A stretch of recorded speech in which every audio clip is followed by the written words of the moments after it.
sizlerle beraber bir zıplama animasyonu yapacağız. Bunun için 3 tane çizgi çizeceğiz. Evet, neyle yapalım? Çizgi yapalım arkadaşlar.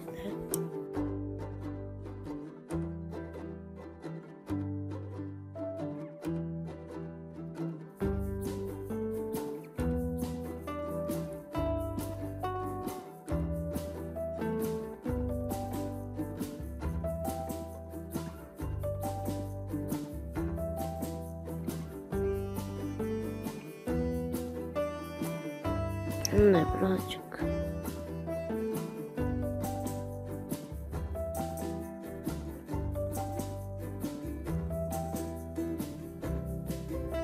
şu tarafa getirelim. Şimdi arkadaşlar bunları kopyalayarak bir tane animasyon yapacağız. Başta şunu alacağız.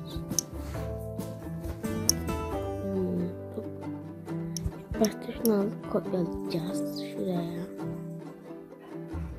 Sonra arkadaşlar şunu alıp burayı değil, yukarıda açıp şöyle, sonra şunu kopyalayıp yukarıda açıp böyle. Şimdi arkadaşlar buradan bunu alıyoruz. Kopyalamayı unuttuk. Tekrardan bunu silip kopyalayıp getiriyoruz.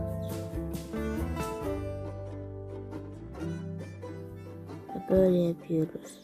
Sonra arkadaşlar şu anda kopyalayıp şöyle yapıyoruz. Bakın. Böyle yapıyoruz. Sonra arkadaşlar bir tane daha yapıyoruz. Şöyle. Sonra tamam, şöyle yapıyoruz. Sonra arkadaşlar şunu alıyoruz. Şimdi yukarı açıp böyle. Sonra bu.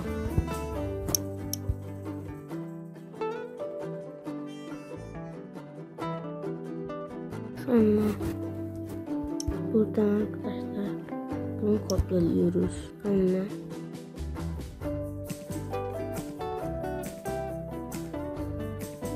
bunu kopyalıyoruz arkadaşlar.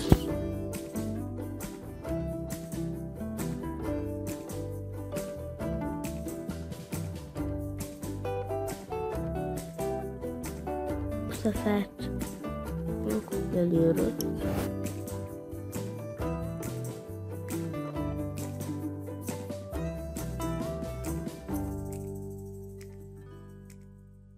Böyle yapıyoruz. En son arkadaşlar kafasını yapacağız.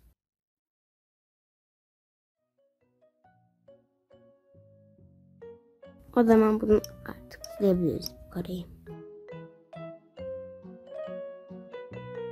En son olarak kafayı yapmak için bunu birazcık büyütüyoruz, 70 yapıyoruz. Sonra arkadaşlar bunu böyle çiziyoruz. Bunu kopyalıyoruz arkadaşlar.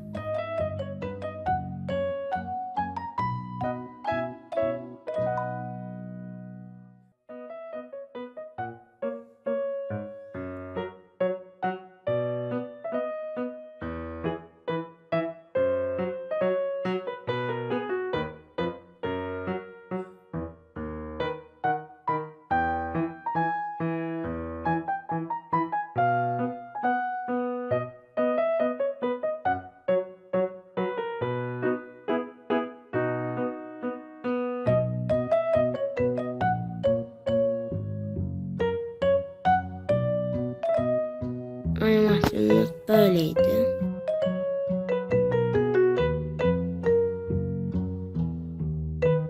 Hatta arkadaşlar karakterimiz bir şeyin üstünden atlasın.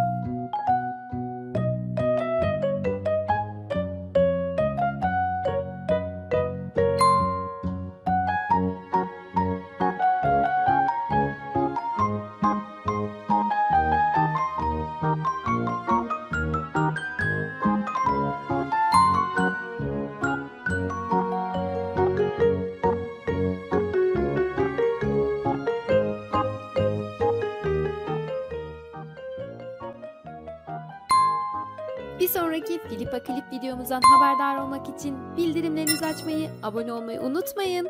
Videomuzla ilgili görüş ve önerilerinizi lütfen yorumlarda paylaşın.